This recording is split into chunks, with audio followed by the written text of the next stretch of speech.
अपनी पत्नी के साथ रहता था। वो अपने घर के पीछे एक छोटी सी जगह में साग सब्जियां उगाता था। उसकी पत्नी हर शाम वहां से सब्जियां काट कर इकट्ठा करती, जिन्हें किसान सुबह गांव के बाजार में बेचा करता था। जो भी पैसे इकट्ठे होते उससे उनका गुजारा चलता।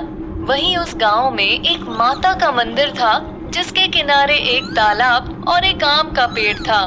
उस तालाब की मछलियां और पेड़ के आम भगवान को चढ़ाए जाते थे, इसलिए गांव वालों का उस तालाब से मछलियां पकड़ना या आम तोड़ना सख्त मना था।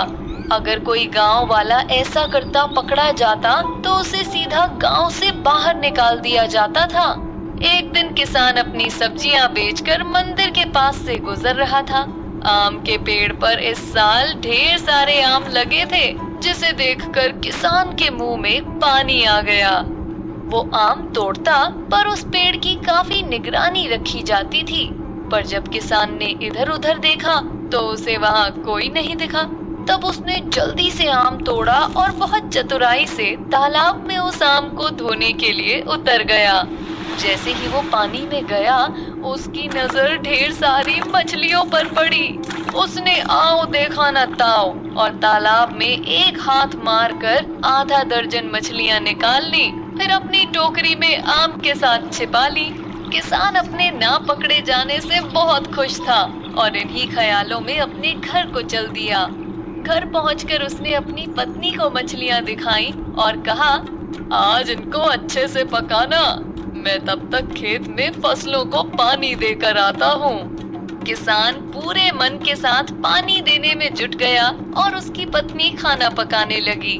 कुछ देर बाद अपना काम खत्म करके किसान घर वापस आया। पत्नी ने खाना परोसा। मछली और आम देखकर दोनों के मुंह में पानी आ रहा था।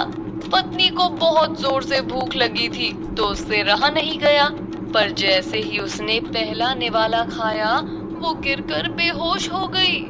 किसान उसकी ये हालत देखकर डर गया। उसे बिल्कुल समझ नहीं आ रहा था कि वो क्या करे। इतने में एक आवाज आई, तुमने मंदिर वाले पेड़ से आम और तालाब से मछलियां चोरी की हैं, इसकी सजा तुम्हें मिली है। किसान डर गया, पर बहुत हिम्मत जुटाकर बोला, आप कौन? मुझे तो ऐसा करते किसी ने नहीं देखा था।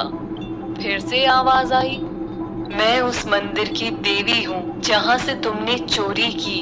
तुम्हें किसी और ने देखा हो या नहीं, पर मैंने तुम्हें ये काम करते देख लिया था। किसान को अपनी गलती का एहसास हुआ और उसने कहा, माता, मुझसे बहुत बड़ी गलती हो गई, मुझे माफ कर दीजिए। मेरी पत्नी को ठीक कर दीजिए, मैं फिर कभी ऐसी गलती नहीं करूँगा।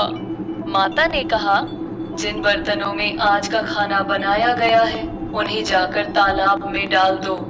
किसान ने सब बर्तन जल्दी से इकट्ठा किए और तालाब की तरफ दौड़ने लगा। उसने सारे बर्तन माता का नाम लेकर तालाब में डाल दिए और फिर वापस घर की तरफ दौड़ा। जब वो वापस पहुंचा तो उसकी पत्नी को होश आ चुका था। पत्नी को सही सलामत देखकर उसने देवी को धन्यवाद दिया और फिर कभी चोरी ना करने की कसम खाई।